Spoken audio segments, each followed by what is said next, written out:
사무엘하 9장 1절에서 13절까지 말씀입니다.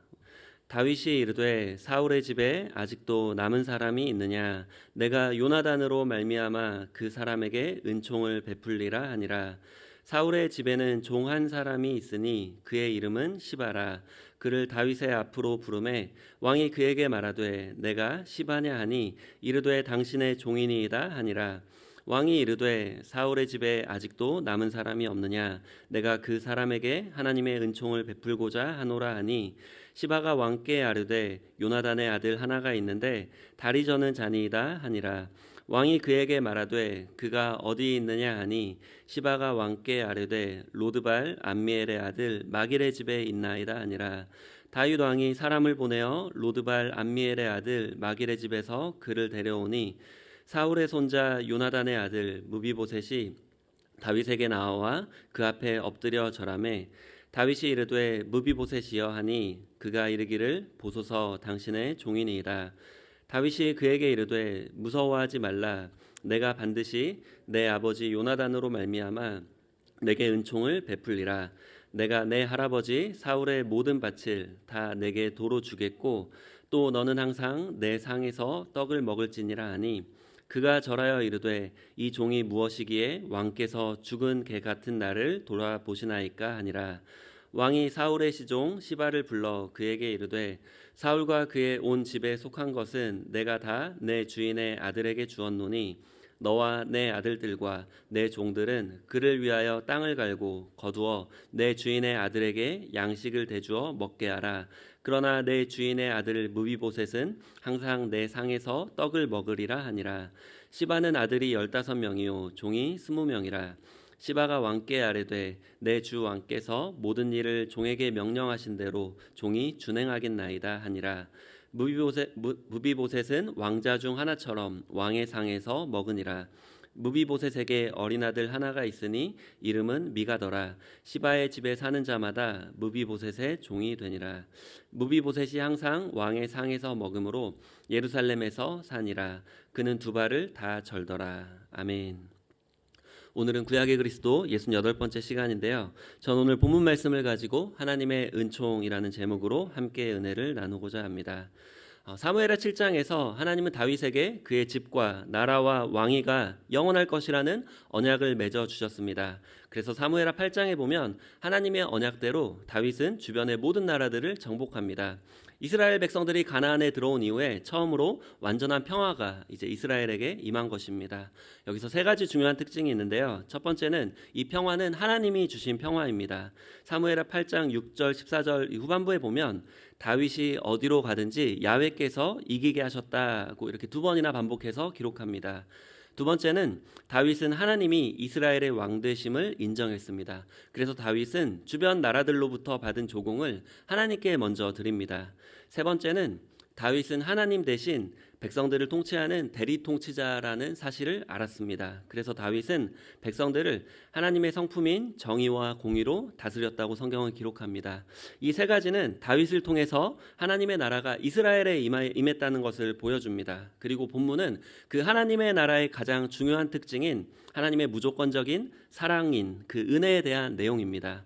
오늘 본문은 성경에서 하나님의 은혜를 가장 아름답게 표현하는 구절 중에 하나인데요.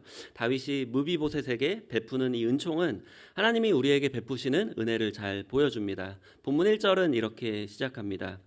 다윗이 이르되 사울의 집에 아직도 남은 사람이 있느냐? 내가 요나단으로 말미암아 그 사람에게 은총을 베풀리라 하니라. 다윗은 나라가 안정을 되찾을 때에 이제 하나님의 은총을 베풀 사람을 찾고 있습니다. 그런데 가장 중요한 것은 요나단으로 말미암아입니다. 요나단은 원래 사울 왕위 계승 1순위였습니다. 하지만 요나단은 자신이 왕이 될 것이 아니라 하나님이 이미 다윗에게 기름을 부으셨기 때문에 다윗이 장차 왕이 될 것을 믿었습니다. 그래서 그 다윗에 대한 충성의 표시로 자기 갑옷과 무기를 다윗에게 줬고 다윗에게 이런 언약을 다윗과 맺었습니다. 사무엘상 20장 15절 말씀입니다. 야훼께서 너 다윗의 대적들을 지면에서 다 끊어버리신 때에도 너는 내 인자함을 내 집에서 영원히 끊어버리지 말라 하고, 다윗은 요나단과 맺었던 이 언약을 기억했고 그래서 사울의 집에 남은 사람이 있는지를 찾았던 것입니다. 마침 사울의 집에 시바라고 하는 종이 있었습니다. 다윗은 이 종을 불러서 직접 물어봅니다. 본문 3절 말씀입니다. 왕이 이르되 사울의 집에 아직도 남은 사람이 없느냐? 내가 그 사람에게 하나님의 은총을 베풀고자 하노라 하니 시바가 왕께 아르되 요나단의 아들 하나가 있는데 다리 저는 자니이다 하니라.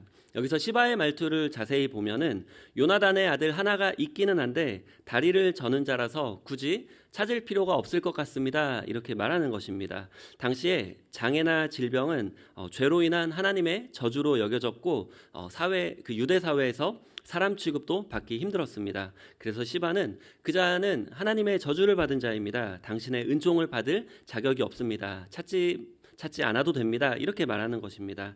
그런데 다윗은 시바의 이런 말에 전혀 개의치 않고 다시 시바에게 물어봅니다. 그가 어디에 있느냐? 이렇게 물어봅니다. 다윗은 요나단의 아들이 무슨 장애가 있는지, 또 그 장애가 어떻게 생겼는지, 그것이 사울의 죄 때문인지, 아니면 요나단의 죄 때문인지, 아니면 그 자신의 죄 때문인지, 이런 것들은 전혀 묻지도 따지지도 않습니다. 다윗은 그저 그 사람이 요나단과 맺었던 언약 아래에만 있는지만 관심이 있었습니다. 그런데 시바는 요나단의 아들이라고만 말하고 그 이름을 말하지 않는 것을 볼 수 있습니다. 시바는 만약에 자신이 그의 이름을 부르면, 이름을 알았다는 사실을 알면, 만약에 그 요나단의 아들과 관계가 있고 그리고 다윗의 원수였던 사울과 관계가 있다는 것을 알게 됐을 때 자신도 위험할 것을 알았기 때문에 그런 일부러 그 이름을 언급하지 않습니다. 시바는 이제 그 요나단의 아들이 로드발 암미엘의 아들 마길의 집에 있다고 말합니다. 그러자 다윗은 사람을 보내서 그를 데려오라고 시킵니다. 여기서 이제 요나단의 아들의 이름이 밝혀지는데 무비보셋입니다. 사울과 요나단이 이제 블레셋과의 전쟁에서 패배하고 죽었을 때 사울의 왕궁이 이제 블레셋의 1차 타겟이 됩니다. 그래서 이 왕궁에 있던 유모는 그 당시 5살 된 이 무비보셋을 안고 급하게 도망가다가 떨어뜨려서 그는 이제 무비보셋은 2다리 모두 절개되었습니다. 무비보셋이 급히 도망가야 했던 이유는 자기가 죄를 지어서가 아니었습니다. 그 문제는 사울 왕 때문이었습니다. 사울은 왕이었는데 나라는 내팽개치고 그 질투에 눈이 멀어서 다윗만 쫓아다니다가 그 다윗이 계속 피하다가 결국 그 적국의 나라인 블레셋으로 망명하게 되니까 블레셋이 그 골리앗을 죽인 용사 다윗이 없는 틈을 타서 이스라엘을 총공격해서 무너뜨렸습니다. 결국 무비보셋이 도망가야 했던 이유는 사울 왕의 자기 질투와 욕심, 그 죄 때문이었습니다. 그리고 무비보셋이 다리를 절개된 것도 자기 잘못이 아니었습니다. 유모가 너무 위험한 나머지 급하게 무비보셋을 데리고 도망가려다가 떨어뜨려서 실수했던 것입니다. 무비보셋은 블레셋으로부터는 겨우 살아남았지만 할아버지 사울의 원수였던 다윗이 다스리는 나라에서는 숨어 지내야만 했습니다. 다윗의 나라는 점점 강하고 커져만 갔는데 이때 무비보셋의 두려움과 불안도 같이 커져갔을 것입니다. 무비보셋이 직접 잘못한 것은 없지만 그저 그 할아버지 사울이 지은 죄 때문에 사울의 핏줄이라는 그 존재 자체만으로 무비보셋은 대역죄인이 되었습니다.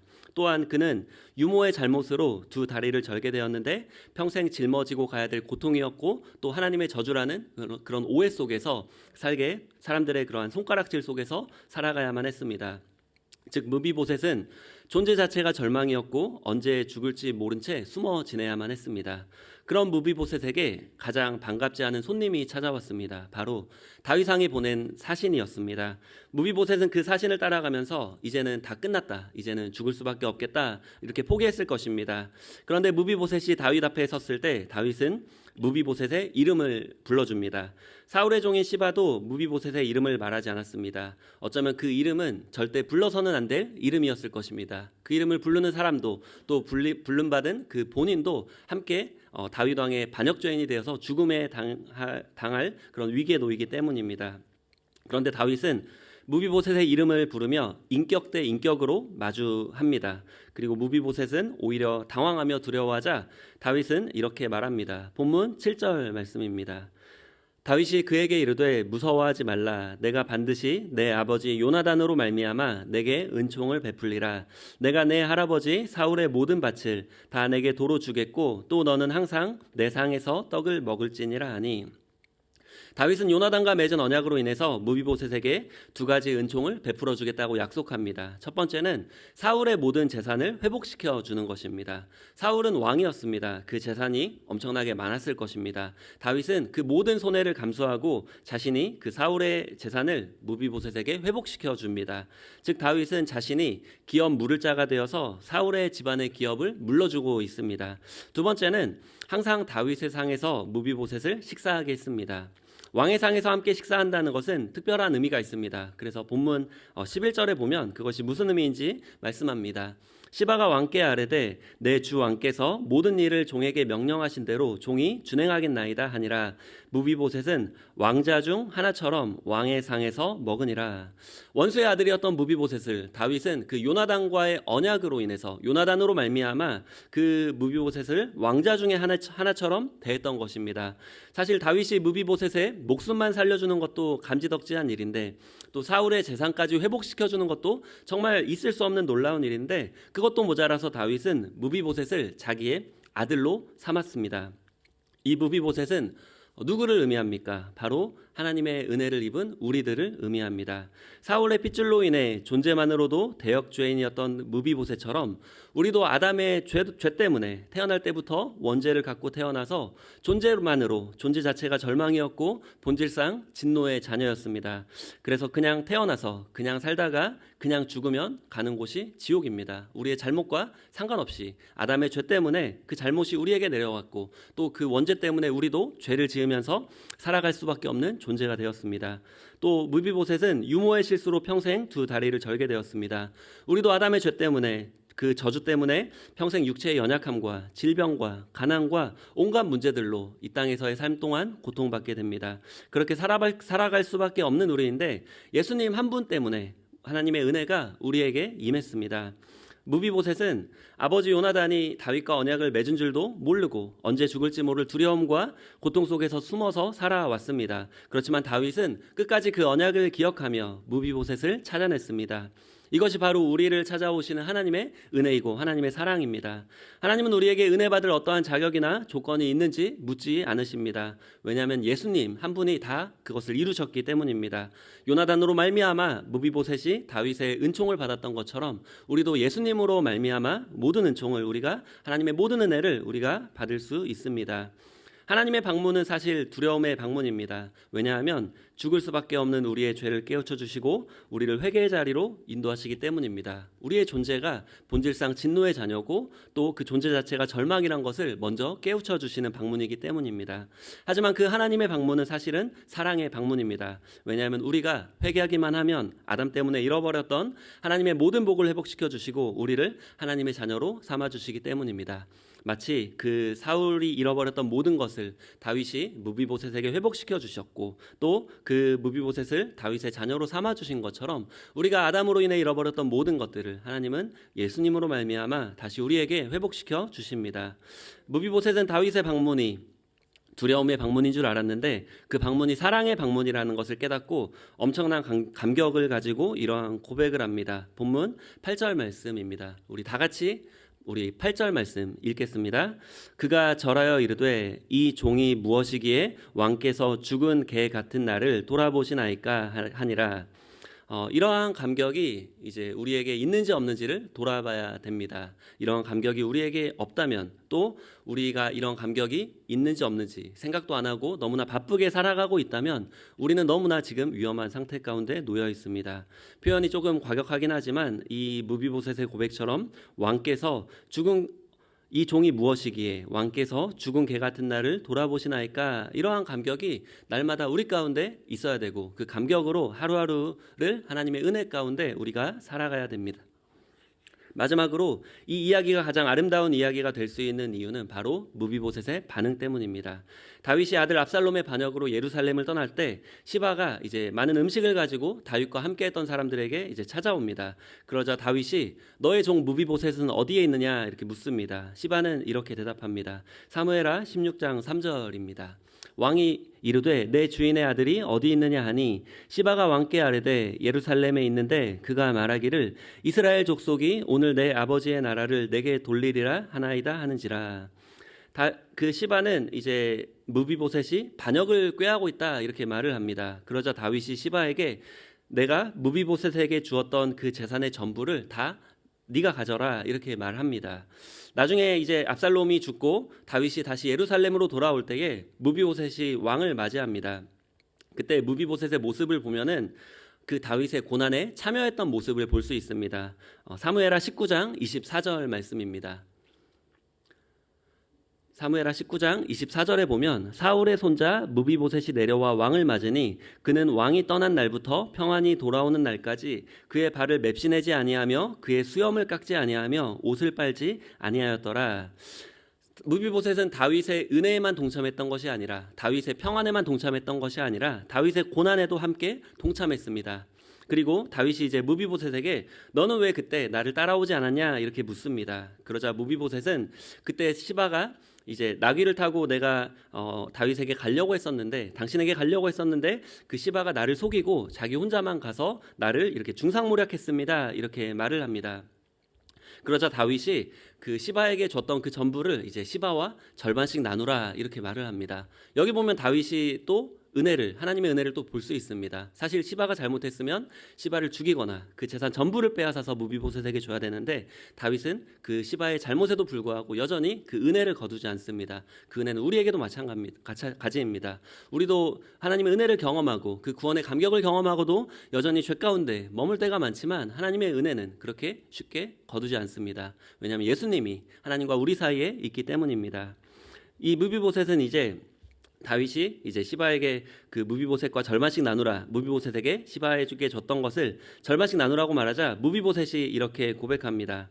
우리 사무엘하 19장 30절 말씀입니다. 우리 함께 읽겠습니다. 무비보셋이 왕께 아뢰되 내 주 왕께서 평안히 왕궁에 돌아오시게 되었으니 그로 그 전부를 차지하게 하옵소서 하니라. 여기 보면 무비보셋의 관심이 이제 사울의 잃어버렸던 재산을 회복했던 것도 아니었고 그것을 누리는 것도 아니었습니다. 그런데 무비보셋의 관심은 뭐였냐면 그 고난 가운데 있었던 다윗이 다시 평안히 왕궁에 돌아오는 것이었고 또 이제 함께 그 상에서 함께 먹는 것, 즉 다윗과 그 다윗의 아들이 되어서 사랑의 관계를 나누는 것이었습니다. 전혀 그 시바가 그 재산을 전체를 가져갔던 것은 다윗에게 아무런 그 무비보셋에게 아무런 문제가 되지 않았습니다. 나는 당신이면 됩니다. 이렇게 고백하는 것입니다. 다윗은 요나단에게 받을 수 없는 사랑을 받았습니다. 사실 다윗은 그 당시 사울 왕의 그러한 지명 수배자였고 역적으로 몰리고 있었습니다. 어떻게 보면 요나단에게 있어서는 즉 경쟁자였습니다. 그런데 요나단은 하나님의 언약을 믿었고 하나님을 경외했고 그래서 다윗을 힘껏 사랑했습니다. 그 요나단의 일방적인 사랑을 받은 다윗은 또 이제 무비보셋을 일방적으로 사랑하고 아들로 삼습니다.